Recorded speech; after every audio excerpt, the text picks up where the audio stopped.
Okay. I guess an apology. We have to record out on our porch today, and we have all three cats visiting us. Yes. We have producer Honey, producer Lloyd, and I guess you can call her intern Ori. She's associate producer Ori. Associate producer Ori. It's a hot and humid day. We have fans and air conditioning running inside our house. It's just started to cool off, so we came out to the porch, where it is a little quieter than inside our house. Mm-hmm. And, I guess we're just going to talk around the traffic and the cats making noises, and if the squirrels come up to the windows, the hubbub that will ensue with that. So you have been fairly warned. All right.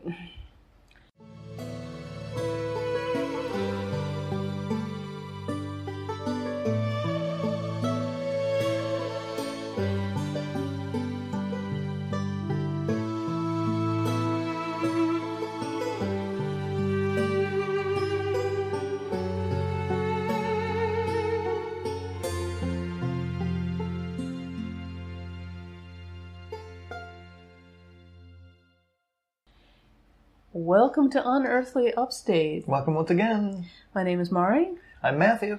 And today we're going to discuss a place you probably never heard of. Yeah, probably. Most people probably never heard of.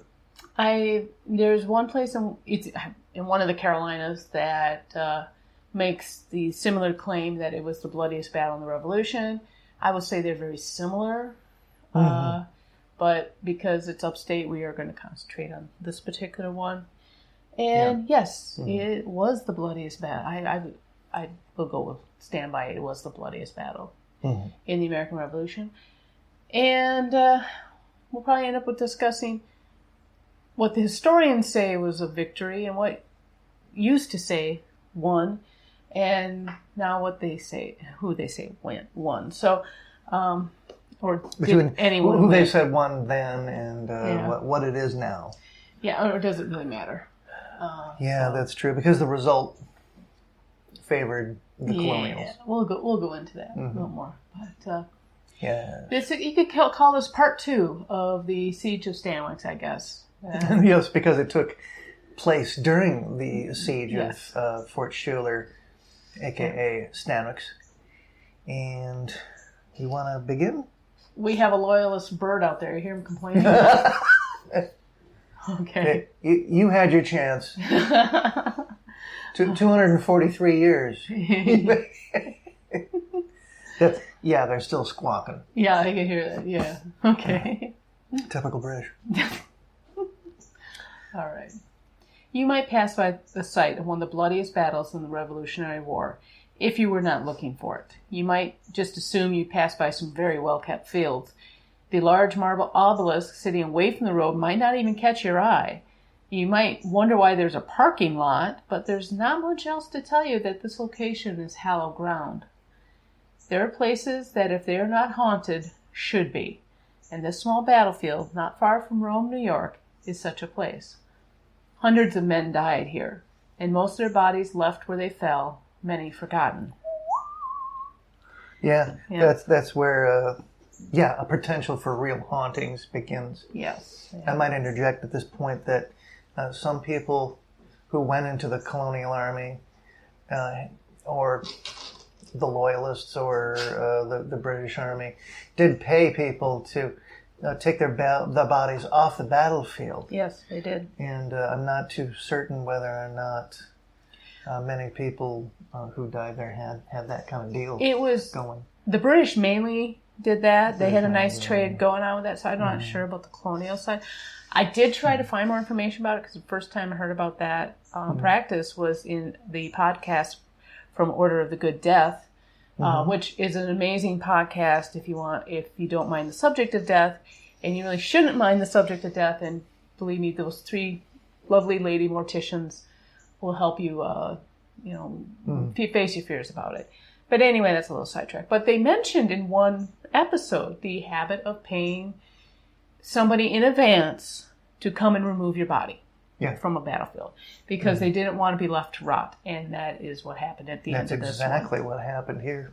So, but this site is the site of the Battle of Oriskany. Some consider it a British victory. But was it? There are many reports of hauntings here. In the small visitor center, doors close on their own, the dryers in the bathrooms turn on by themselves, shadows appear where there shouldn't be any shadows. But the strongest place, the place with the most reports of sightings, is the ravine in which the battle took place. The air around the ravine is different. You can feel that something happened here. It looks like a nice place to hike, but something will keep you on the trail. You don't want to wander off. Some people swear they've heard gunfire, and not from a farmer nearby. The sound is made up of many guns. Others have heard shouting, screaming, crying, and the neighing of horses, and others swear they hear drum and fife music. Some people will catch a shadow of the corner of their eye. Perhaps it was a soldier or a Native American, and some have even said they see a gentleman resting against a tree. Still others never experience any of that, but what they do experience is the weight of the event that happened here. In the last episode, we talked about how Fort Stanwix never surrendered during the siege, and the battle that happened at Oriskany is directly tied into the siege at Fort Stanwix. Nicholas Herkimer had been alerted to a possible. On July 17, 1777, he issued a proclamation urging people to respond, and on July 30th, Oneida allies warned Herkimer that the British were 4 days away from Fort Stanwix. He was able to rally 800 men from the Tryon County militia. Majority of these men were farmers with very little military training. They began their march on August 4th, and on August 5th they camped near the Oneida village of Oriska. The next morning, August 6, 1777, Herkimer wrote to Colonel Gainsworth that he was on his way to resupply the fort. They waited for a response from the fort, and when that did not come, Herkimer wanted to wait a little longer, but his subordinates pressed him on to continue. Yeah, they really played up his German heritage because the British loyalists had German mercenaries. Mm-hmm. And what sort of German ethnicity was Herkimer again? Palatine German. And we'll go into that more in the next episode. Okay. But the Palatine Germans have a very interesting history in that part of the state. Now, one of my favorite guys on the British side, Barry St. Ledger. You love him. Come on, I know. He's such a loser. Ledger learned the day before that Herkimer and his relief column were on the way. St. Ledger sent a detachment from John Johnson's Royal Yorkers to meet Herkimer. Wow, that's a mouthful. Yeah. John Johnson's men were followed by Joseph Brant, a Mohawk leader, and his men. Now, you probably heard us mention Joseph Brant in previous episodes, and how he was a British loyalist, and how he and his sister stirred a lot of things up. Yeah, they did. And Brant, he's a very pivotal figure in many of the British actions. Now, John Johnson's men were followed by Joseph Brant, a Mohawk leader, and his men. Many of the Native Americans were not armed with muskets, but had tomahawks and spears. I have to stop you for a second, because every time I hear John Johnson's name, my name is Jan Janssen. I come from Wisconsin. I don't know. It just pops in my head. I apologize. I have to get that out of my system. Oh, Janssen, you're there, hey? Okay. Johnson found an ambush spot 6 miles from the fort. Now, that's the site of the battle for Oriskany. Yep. Now, the Native American lined the small trail on both sides in the thick woods. The Loyalists would block the advancement of Herkimer's men, trapping them in the ravine. At 10 a.m., Herkimer and the relief column entered the ravine. But before they got fully into the trap, some of the Native American allies to the Crown opened fire. This cut off some of Herkimer's men. Some of them ran. Others, caught in the gully, were stuck in the ambush, and General Herkimer was struck in the leg, and his horse was shot up from underneath him. He was laid against a tree, and instead of being taken off the battlefield, Herkimer lit his pipe and said, "I'll face the enemy." He directed his troops while a surgeon looked over his wounds. Wait till next week, folks. You're going to find out that was just top of the iceberg with his badassness right there, okay? All right. And when the smoke cleared, Herkimer had lost half his men. A thunderstorm gave both sides a small respite, and Herkimer ordered his men to fight on. and to fight in relays so that they would not tire so quickly. And the battle raged on. Rifle and knife, spear and tomahawk were the only weapons after a while when all ammunition was spent. Mm-hmm. Or the club butt of the rifle. It was not a test of science, not a weighing of energy, not a measure of caliber, nor an exhibition of the choicest mechanism, but the men stood against death, and death struck at them with the simplest implements. From the memorial at the centennial celebration of the Battle of Oriskany. Yeah, that was the quote from August 6th, 1877, published in 1878. Mm-hmm. Yep. At 11 a.m., the message arrived from Fort Stanwix. Willett left after the thunderstorm, and his men did not want to march in the rain, but instead of joining Herkimer in the ravine, they raided the unoccupied British camp. When a scout reported this back to Johnson, his Native American allies left to protect their possessions. This weakened Johnson's forces, and he retreated. Herkimer and the surviving men left for Fort Dayton in Herkimer County. It wasn't called Herkimer County at the time, but yeah, okay. Leaving the dead and dying in the ravine. The final tally. Americans started with 800 men, 385 were killed, 50 were wounded, and 30 were missing or captured. The British started with 500 men, 7 British and 65 native allies were killed. 21 British and 45 native allies were wounded, and because the British did not lose many men, it is considered a victory by some. In the words of Terry Pratchett describing Lord Rust, if you lose less men on your side than your enemy lost, then it is a victory. Right. No. No matter what the outcome. Yeah. Well. But you get, America lost. We lost over half the combatants, and there wasn't much of a loss on the British side. But yeah, you can consider it a victory by numbers at that point. But we'll go into a little more detail why it probably isn't a victory, really. Okay. But the aftermath of the battle did not work in the British favor. The failure of St. Ledger to meet that support that was supposed to meet up near Albany did not come, which led to the victory at Saratoga. So was it a victory? Was it, though? Well, it was pivotal in making certain that a colonial victory at Saratoga was secure. Mm-hmm. And so, Oriskany was a very important battle for the colonials. Yes. In that regard. Even though they lost over half their men at that time. Benedict Arnold came with his relief column a few weeks later. He came upon the grisly scene. Except for the fallen Native Americans, which had been removed by their tribes, the other bodies had been left to rot. Arnold's column was said to have buried them, but the bodies were still there years later. Lieutenant Alexander Thompson, in April 1783, crossed the battlefield on his way to Oswego. He reported seeing skeletal remains of the Tyrone County militia strewn across the slopes of Oriska Hill. I'm going to say that Arnold probably did bury the bodies, but what you were seeing there was probably what animals had did to the grave. Are the bodies still there? No. Nobody really knows what happened to the bodies.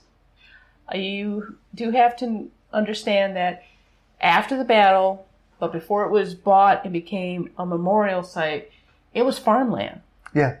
So those bones were probably just discarded somewhere if they weren't plowed to bits. You have a situation there where you're never going to recover the bodies. Mm-hmm. Darn you, Lloyd. We're talking about the British here and what happened with the colonials. The British won the battle, but they lost the war. I mean, they won Oriskany, got up to Saratoga, and had their butts handed to them, basically.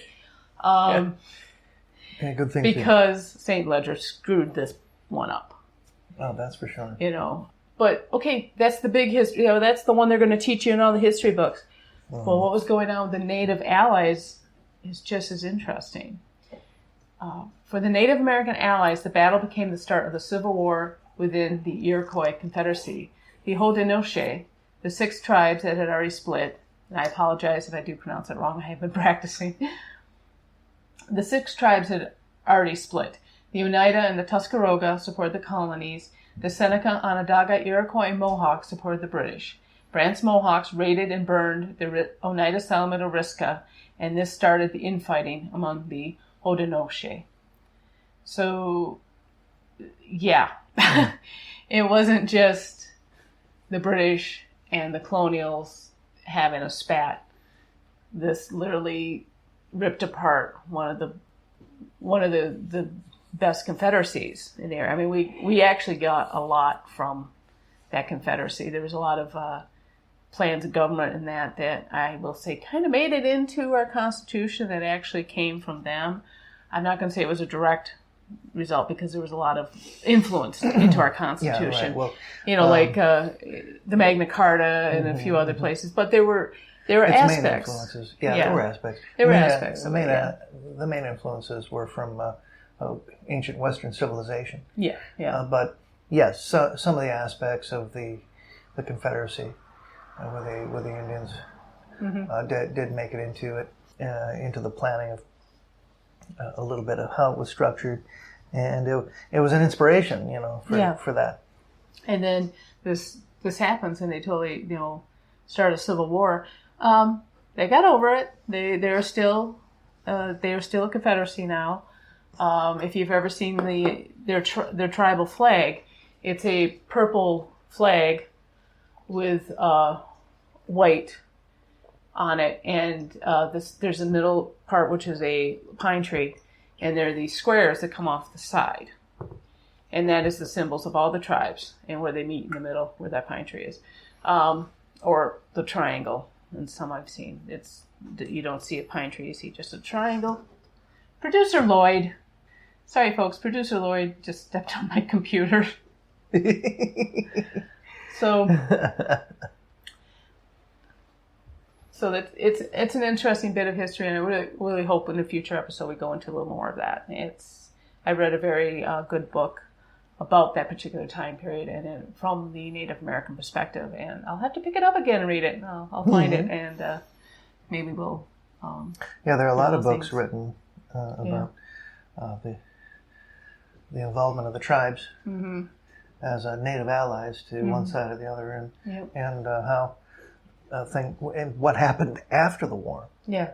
So, and this was one of the few battles in which almost all the participants were born on the continent. Patriots and allied Oneida fought against the Loyalists and allied Native Americans.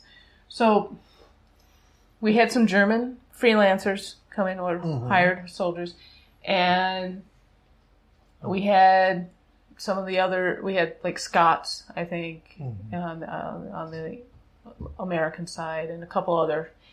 But this particular battle, though, majority of them were born on the continent. There wasn't too many that had shipped over. Even the Loyalists that were here,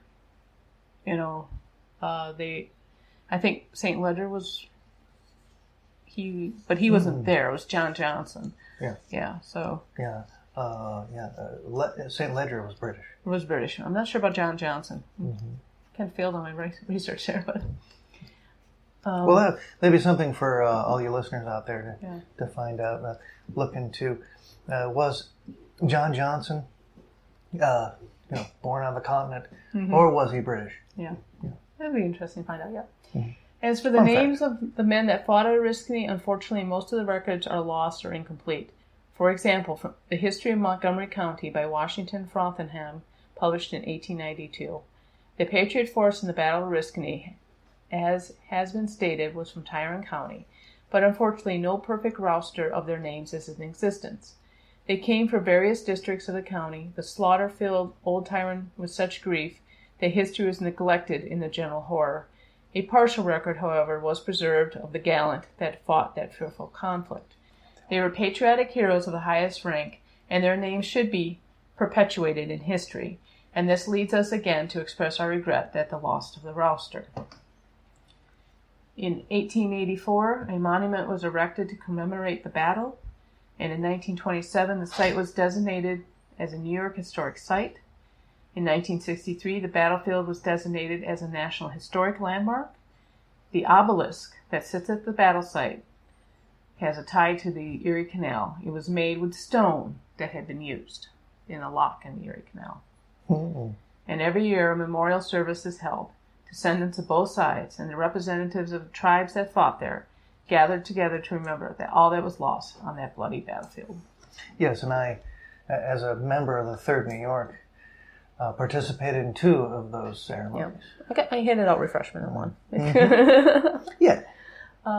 It's a very good ceremony, I will say. And they do have representatives on every side. You've got a British representative usually, and yeah, it's very good.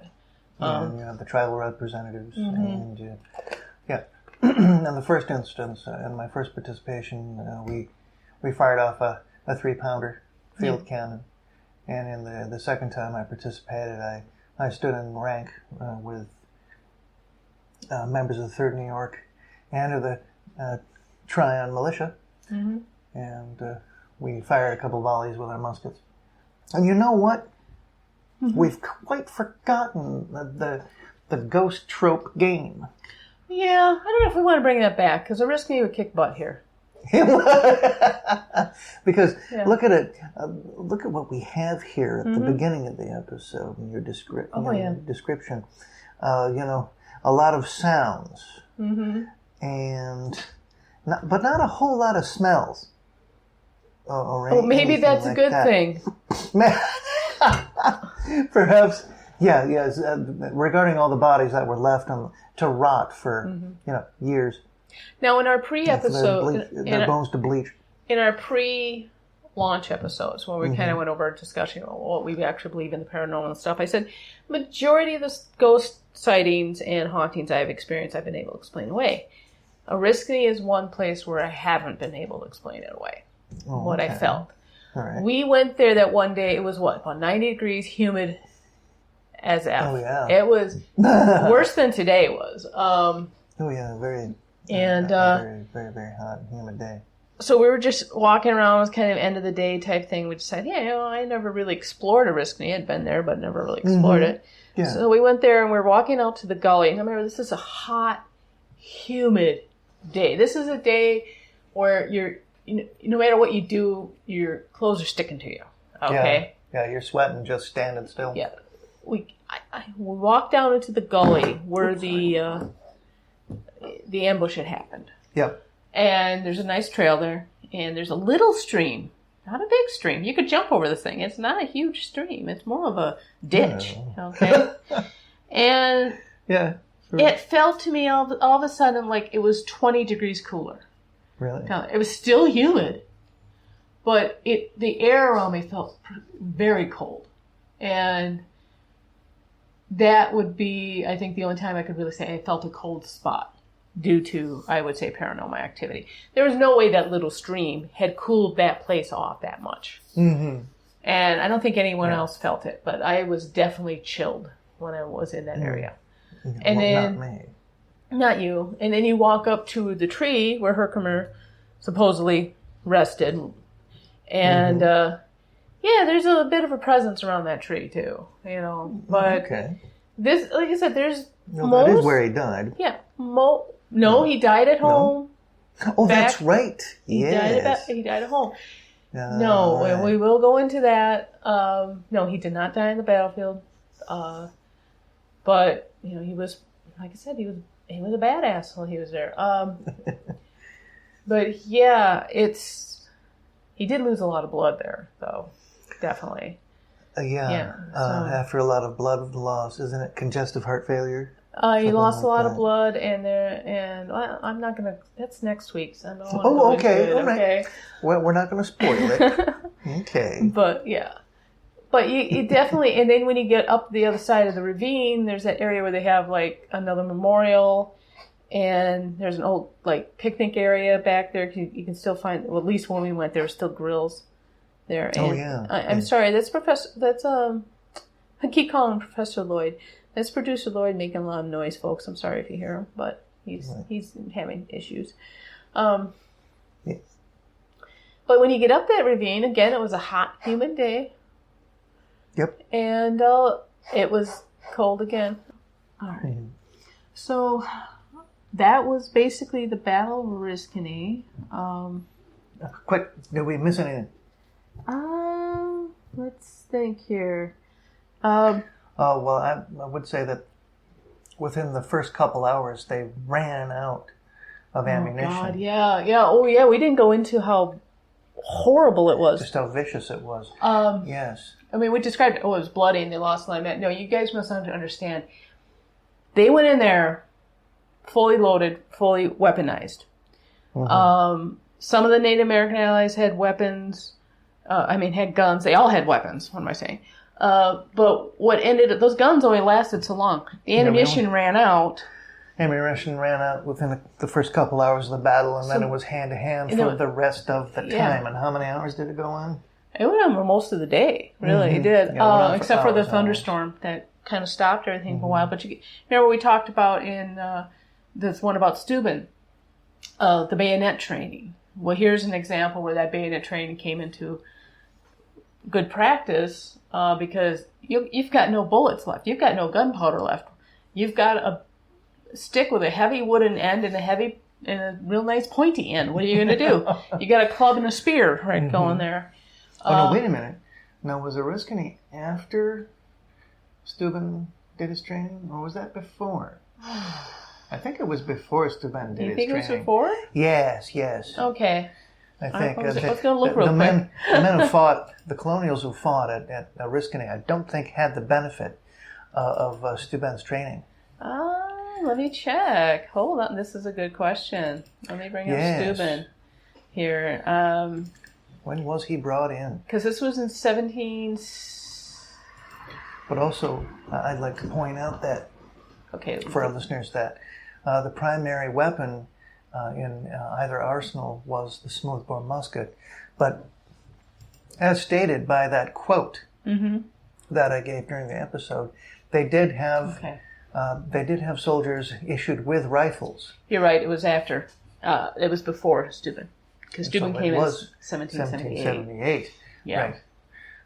Okay. So they didn't have the training, but they still had a club on one side and a big pointy stick on the other, basically metal stick. Yeah. And then the Native Americans were in there with the tomahawks, and they had spears as well. And they'd be very practiced with those. And I heard described that it even got to the point where they were just picking up rocks and clubbing each other with the rocks. Throwing at each other. Choking each other with their bare hands. It's not a glorious battle by any measure of the map. Getting in close with a knife. Now, here's an interesting thing. I don't remember. Brant and Johnson tried it again. I don't know if it was that year or the next year, but this was out in the western part of New York. Mm-hmm. And they tried the same tactic. They tried to capture a colonial column in a ravine, but the colonials had learned, and they actually routed Johnson and Brant. Oh, wow. And I'm sorry, I don't remember the name of it. I just read it like a week or so ago, and I even meant to write it down. I forgot. Dang. But they did. They tried the same tactic again. Like, it worked in Oriska. Let's do this again. And colonials didn't go for it this time. We're not going down there. They're like, we're going into a ravine. I'm really surprised that Herkimer didn't have some kind of forward observer, some kind of scouts going ahead. He was basically gathered what he could and ran off. I mean, he just going for broke towards Schiller, a.k.a. Stanwix. So you had that. Well, somewhere back then, way before all this started, we had Silas Town, who we tried to go see his memorial, but the path to it's flooded. You can't get to it. So, if it wasn't for Silas Town, Herkimer would not have found out. Willett would not have found out that St. Ledger was coming. Exactly. Yes, that's right. That was the place where Joseph Brant had met up with St. Ledger, and where Town had secreted himself, working as a spy for the colonials, and he had overheard Brant and St. Ledger talking about the plans to lay siege to Fort Stanwix, and then he booked out of there And he got the told proper information authorities. out. So we really have to thank Silas Town for alerting everybody and everyone listening to him. Not like St. Ledger, His allies were like, dude, the fort is built. And he's like, you don't know what you're talking about. You're not British. I mean... Yeah. It was some textbook spying, though, Yeah, it was. Just straight out of, some kind of novel or something. And it was really neat. if you ever want to find out where Silas Town is buried, it's in a place called Mexico Point State Park. Mm-hmm. We are going to be talking about another building that is on there later on in the season. And we'll probably go into a little more of Silas Town at that point. Although the building has nothing to do with Silas Town. It has its own unique, very interesting history. Casey's Cottage. Casey's Cottage, yes. That it will be coming up eventually in this season. And they've got a fully restored, functioning Model A Ford. Yes. Poop. Nifty. It's cool. We got kind of sidetracked. But heading back to Oriskany. Yeah. It's one of these small little places that if you weren't looking for it, you definitely missed. I mean, there's a sign out there. It's a national monument, But the first time we walked through it, and I walked through it back and forth from the perspective of the Loyalists and the perspective of the Colonials. Mm-hmm. And I could see why British and their allies chose that spot as a place to lay an ambush. Because it's perfect.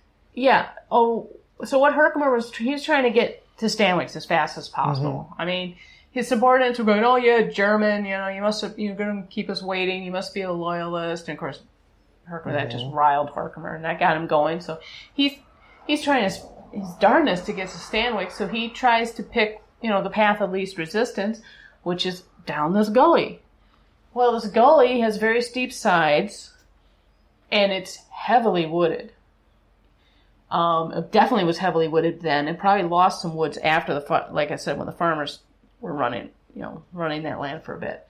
The woods are now back, and perfect place to hide. It's very thick. The vegetation is extremely thick there, and it is a good place to hide yourself. Oh yeah, and allow an entire relief column to go in, and they just closed them off. Yeah, but like I said, you still hear people go, "Oh, it was a British victory." Was it? I mean. Seriously. Well, in numbers and at the time it might have seemed that way. Yeah. But once word got out that Benedict Arnold was on his way with his own relief column, and by golly, the numbers just kept getting bigger. Oh yeah, that was what I was going to say. But first I had like 1,000. No, it's 2,000. I think I got up to 10,000 at one point. People just kept exaggerating. The tales just grew taller on down the line as they were told. And this just, it just totally had a chilling effect on the native allies. Well, yeah, think about it from the natives' allies. They were told, hey, you're going to help us take out these loyalists. You get to keep all the booty afterwards. Yes. And guess what happened?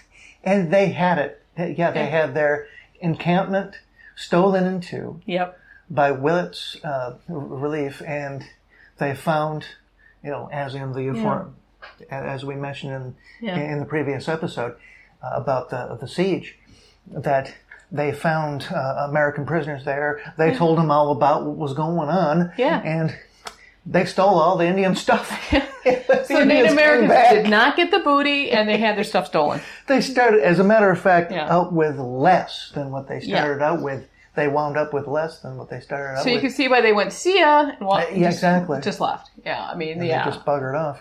And, in the American side, it was a devastating loss.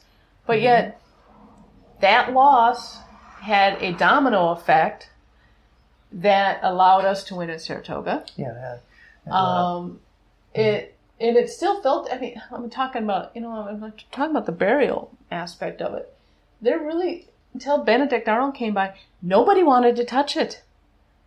Mm-hmm. I mean, you hear reports of you could smell it from a mile away, Yeah. And, and the animals were the wild animals in the area couldn't believe their luck, I'll tell you. But the only bodies that were removed were the Native Americans. The tribes came back and removed their bodies. Nobody bothered to come back and remove the soldiers' bodies. And they were just mass graved. And just left there. And to add insult to injury, there's no roster left. You don't know exactly who died there. You know who survived, but you don't know exactly who died. Yes, you do have the accounts of the survivors. Yeah. And of course, you have Herkimer's account of the battle when he was transported off the battlefield and taken back to his home. And then succumbed to his injuries later on. Like I said, we'll go into that more, folks. We'll go into that more. Well, we'll save that one. That little nugget. But it's really hard not to talk about him and give away too much. Because, like I said, this is like a part 2 of the Siege of Stanwix. Of course, last week we talked about, well, it'd be last week for our listeners. It was a couple weeks ago for us. Right. We've had technical issues. Where, this sets up this whole 3-parter. And it is an interesting aspect of Revolutionary War history. I don't remember hearing much about these events. That's the thing. We repeatedly learned throughout each grade a section on a period of American history having to do with the American Revolution. Right. And, yes, it touched upon the major battles and battles lost, battles won, pivotal actions, that sort of thing.